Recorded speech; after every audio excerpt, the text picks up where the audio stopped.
இன்றைக்கி பச்சை பயிறு எப்படி ஊற வச்சு முளை கட்டுறதுன்னு பார்க்கலாம். இதில் வந்து புரோட்டீன் சத்து நிறைய இருக்கிறதுனால வெயிட் லாஸ் பண்ணணும்னு நினைக்கிறவங்களுக்கு இது ஒரு சூப்பரான வரப்பிரசாதம்னே சொல்லுவேன். அதுக்கு இந்த ஓட்டை உள்ள பாத்திரத்தை வந்து நான் எடுத்திருக்கேன். இதுதான் நமக்கு பச்சை பயிறு முளை கட்டுறதுக்கு ரொம்ப ஹெல்ப்ஃபுல்லாக இருக்க போகுது. அதில் வந்து நல்லா தண்ணி ஊற்றி நல்லா ஒரு அலசிக்கணும். ஒரு தண்ணியே போதும், இதுக்கு அவ்வளோவா தூசி இதெல்லாம் இருக்காது.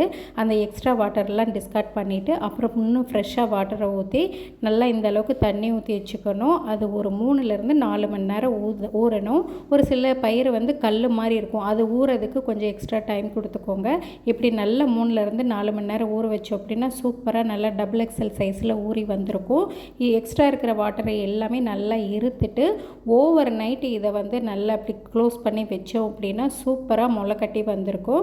அந்த காலத்துல எல்லாம் இந்த பச்சை பயிரை முளை கட்டுறதுக்கு ஒரு துணியில் முடிஞ்சு ஊற வச்ச பச்சை பயிரை துணியில் முடிஞ்சு முளை கட்டுவாங்க. இது ஒரு வகையான மெத்தடு.